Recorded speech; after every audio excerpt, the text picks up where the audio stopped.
Imagine if a man from the year 1750 suddenly arrived in 2022. Would he be able to adjust to such drastic changes, or perhaps his journey is part of some greater destiny that is still beyond his understanding? The story begins with Sarah, who lives in a small village with her father Calvin and her young son Henry. Together, this little family runs their small farm, working the land and taking care of their animals. These days, Sarah is busy teaching her son Henry how to farm, a tradition passed down through generations in their family. It's a peaceful evening.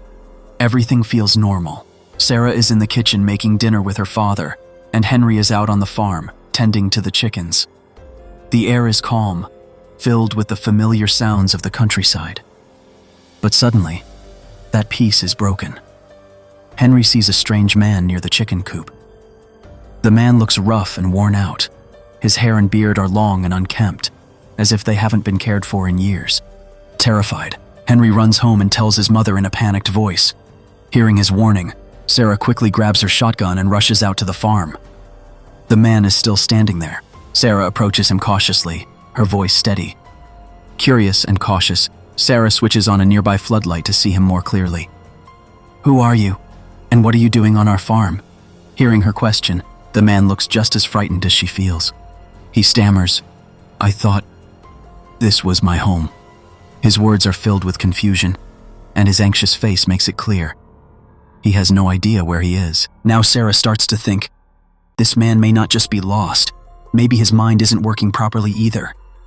She notices a deep wound on his forehead, which could be the reason behind his strange behavior and memory loss. Sarah lowers her gun slightly but stays alert. She calls out to her father, Calvin. Together they bring the man inside and offer him food to calm him down. The man eats as if he hasn't had food in days. While gently cleaning the wound on his forehead, Sarah carefully observes him. She suspects the injury might be responsible for his memory loss and strange words. Speaking gently, she tries to get information from him. Slowly, the man begins to remember. "My name is Rip," he says with slight embarrassment. But Rip still has no idea how he ended up on their farm, or why his memories are so scattered. Still, Sarah feels a bit relieved. At least now they know his name and have something to work with. Trying to make sense of the situation, Sarah turns to her friend Teddy, a local police officer, for help. Teddy secretly has feelings for Sarah, but he knows she only sees him as a good friend. After hearing everything, Teddy suggests they check Rip's fingerprints in the police database to find out his real identity. When Teddy arrives at the farm, Rip is startled at the sight of a police officer. He backs away nervously. Sarah and Teddy exchange glances but don't ask too many questions. Teddy takes Rip's fingerprints and runs them through the police system. But nothing turns up. No record in the national database. Nothing at all. Baffled, Teddy takes Rip to the hospital for a medical checkup. The doctor conducts a thorough examination, but what she says is shocking. There's no injury on his head, she tells them, and his memory appears to be functioning perfectly. Physically, Rip is completely fine. Teddy becomes even more worried. He's running out of ways to find answers. He decides to keep Rip in the hospital overnight for observation. But the unfamiliar environment overwhelms Rip. The bright lights, strange machines, and the noise from hospital staff frighten him. By morning, Rip's fear has grown so much that he leaves the hospital without telling anyone and returns straight to Sarah's farm. While talking to Sarah, Rip finally opens up. His voice is filled with sorrow and fear. He says he doesn't understand how he got here or what's happening around him. But there's one thing he knows for sure. He doesn't want to leave this place. Hearing Rip's story, Sarah's heart melts, and she gives him permission to stay at her house. She arranges food and lodging for him. After a while, Teddy arrives at the farm. Since escaping from the hospital, he had been looking for Rip. He shares his concerns with Sarah. There are no records of Rip anywhere. No one knows if he could be dangerous or perhaps a terrorist. But Sarah, trusting her intuition, says she doesn't think so. To her, Rip seems like a good person. Until his memories return, this is how he will remain. During the conversation, Rip mentions his incomplete memories. He says, "I fought a war somewhere in America." This increases Sarah's curiosity because a relative of one of her neighbors had gone missing during a war. Hoping to find that connection, Syra and Kelvin help Rip by trimming his long hair and beard. But when everything is done, it becomes clear that Rip doesn't look anything like the missing man. The mystery still remains. Meanwhile, Rip proves to be hardworking and trustworthy on the farm. Syra and the others are impressed by his dedication and effort. Sarah decides that until Rip's memories return, she will give him a permanent job.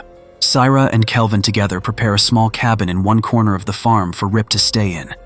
When Rip goes to see the cabin, he suddenly stops as if a secret is hidden inside that only he can understand.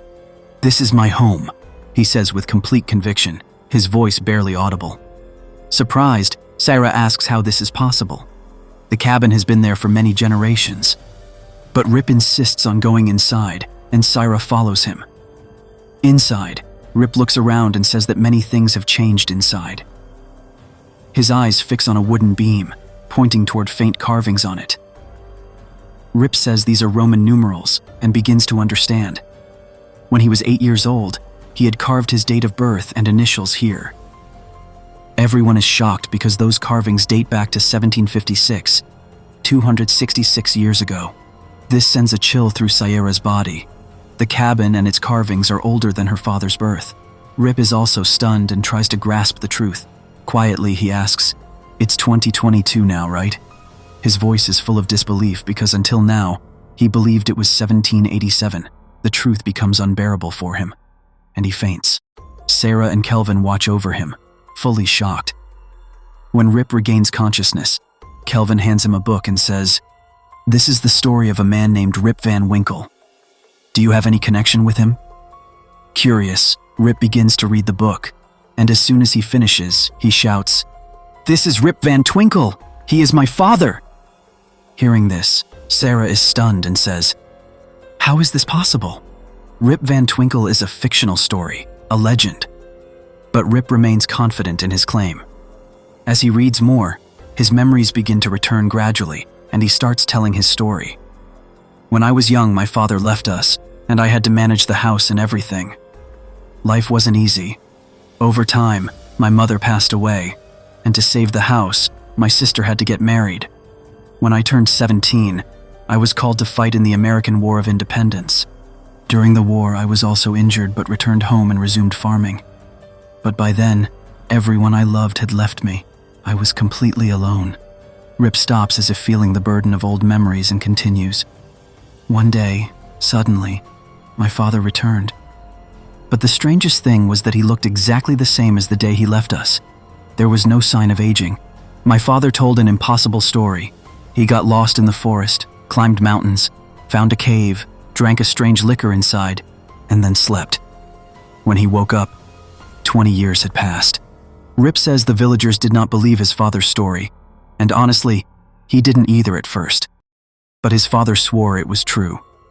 Eventually, curiosity got the better of Rip, and he decided to see for himself.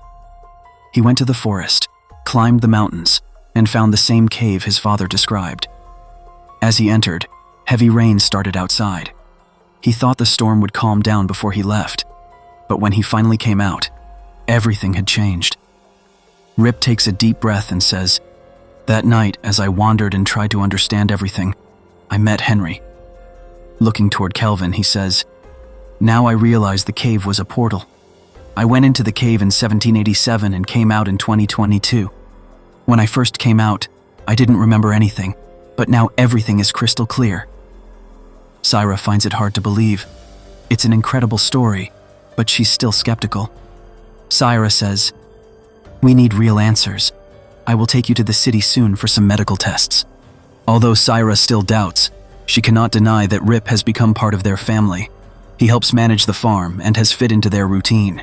Rip also helps Henry, a young boy who was being bullied at school. Remembering his own self-defense techniques, Rip teaches Henry how to stand up for himself. Henry, who always missed his father, finds happiness and peace under Rip's mentorship. Syra notices how much happier Henry has become, and gradually, she herself begins to feel attracted to Rip. Meanwhile, Rip's crops grow well. He helps sell them and slowly wins the community's heart. Everyone is impressed by his work in nature. A few weeks later, Syra has to go to New York for a doctor's appointment and takes Rip with her. When they arrive in New York, Rip is amazed to see the tall buildings and human-made constructions. He says, "It must have taken so much intelligence and courage to build all this."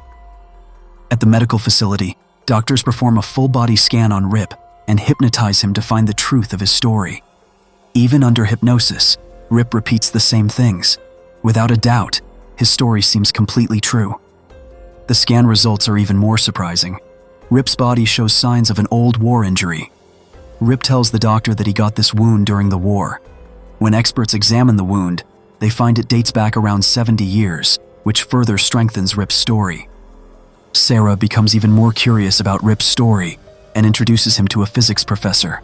Professor listens carefully to Rip's entire story and explains a theory. He says that when a storm comes near that cave, specific elements in the area react with each other and create a temporary wormhole. This wormhole acts as a passage through time.